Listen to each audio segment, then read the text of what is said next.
Dear Entrepreneurial Online Network, recently you decided to exploit YouTube's Content ID system to claim the copyright on a clip used at the end of one of my educational tutorials, How to Why Make Internet Art. As a result of you making that claim, YouTube automatically put ads on my video with all of the revenue feeding directly into your pockets.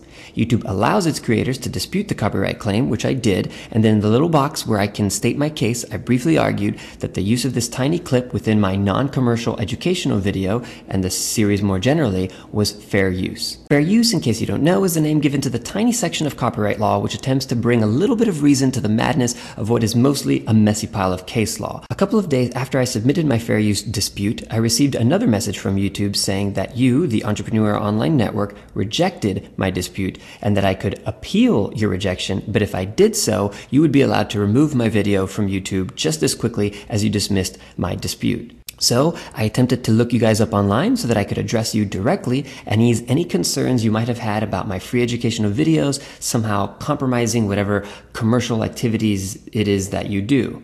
But as it turns out, an online search for Entrepreneurial Online Network doesn't turn up much of anything. So instead, I will attempt to address you in this open video letter on YouTube and attempt to get your attention by using the same clip you Content ID'd in the first place. And you can change it. You can influence it. You can build your own things that other people can use. Embrace it, change it, improve it, make your mark upon it.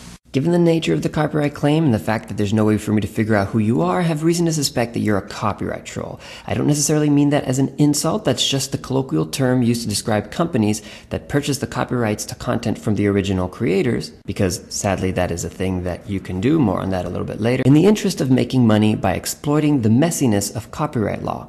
For example, a copyright troll might exploit an automated system on a website that hosts user-generated content to auto-slap ads on thousands of videos and scrape a little bit of change off of each one. In a sense, a copyright troll is defined by what motivates them, a desire to make money from these kind of shotgun-style litigation tricks. The sad irony here is this has little to do with the motivation behind copyright law itself. This is something I know a little bit about, as it's been a big part of my academic research for the last 8 years, first as a graduate student and later as a professor. In order to understand the motivation behind copyright law, we need to take a look at its history. I would love to nerd out for a while and start at the very beginning, which could be argued as the invention of the printing press, but that would take a really long time, so I'm just going to quickly summarize the first 300 years or so, which, as Metallica drummer Lars Ulrich unintentionally makes clear during a debate over file sharing, was really all about one thing. What they're doing is illegal. In essence, it's about control, the control of it. It's really about the control. The end of it is control. Control. First, it was the Catholic Church who was afraid towards the end of the Middle Ages of what might happen if average folks could print and read their own copies of the Bible, or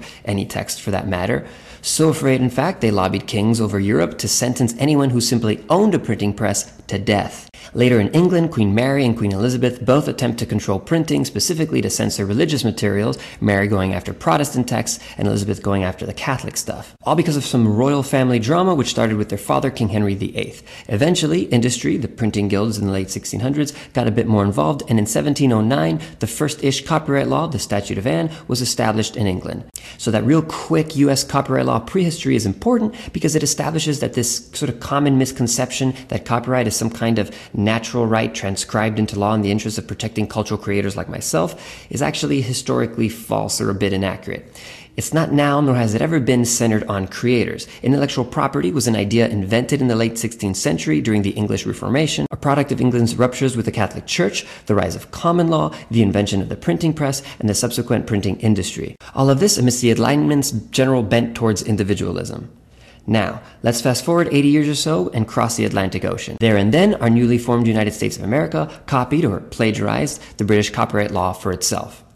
Well, not entirely plagiarized, there were a few changes, including most notoriously the fact that US copyright law would only apply to American authors. This is a very important and beautifully ironic point. American publishers were not just allowed to print and sell British works at their leisure, but in some cases they were even encouraged to do so. Because you see, Entrepreneurial Online Network, our founding fathers had quite a lot on their plate, with starting a whole country and all, and one of their big concerns was the fact that this new country had no real identity of its own. They were all immigrants after all. There was no American public domain, which is this kind of cultural version of like public parks, a reservoir of cultural material that any American would be free to take from and add to, which would come to define our cultural identity. It was the creation of this public domain, a desire for unique American cultural landscape, that led our founding fathers to take British copyright law, copy, edit, and paste it as our own. It's important to also note that they didn't necessarily think the British invention of intellectual property was a good idea.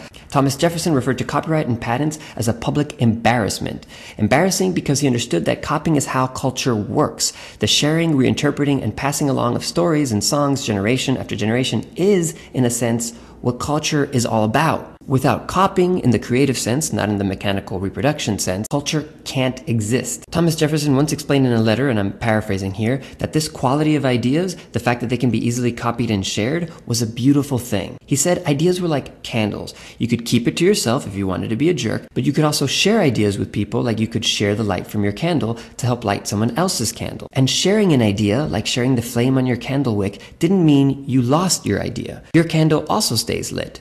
You could both benefit from the idea as you both benefit from the added light of the second candle. It's almost as though ideas, the memes themselves, like the candle, want to spread. They want to be shared for the, quote, moral and mutual instruction of man and improvement of his condition, end quote. Copying is such an important and beautiful part of cultural production. I could spend a long time arguing that point, and many other much more smarter folks have, but I want to stay focused here. Whether or not you, my dear entrepreneurial online network, agree with our founding fathers is besides the point. The fact is, they knew copying was important, but they also knew they needed some ways to incentivize American creators to help create and define American culture. Copyright wasn't perfect, but it was the best path towards a rich public domain that they could come up with. And we can't fault them for that. As I said, they had a lot on their plate. So the main motivation behind our American copyright law was that if an American author would write a book, the government would do its best to make sure that no one but that author would print and sell mechanically produced copies of that book for at least 14 years. That's copyright, a limited time exclusive right to making and selling copies. The limit of 14 years is a key point here, the idea being that afterwards that book would enter the public domain, which was the whole point, the creation of a rich cultural pool of works for all of us. After 14 years, it's time to go out and write a new book for the rest of us. Unfortunately, looking at today's copyright law, it would seem that as a country, we've lost sight of this original motivation, of why we even copied and adapted this embarrassing law in the first place. It's obvious we've forgotten because today it's more common for a corporation to buy the copyrights from the original author, even though they're not the ones this law was intended to incentivize. As a result of that, this limited term of 14 years has now been extended to the entire life of the original author, plus an additional 70 or more years.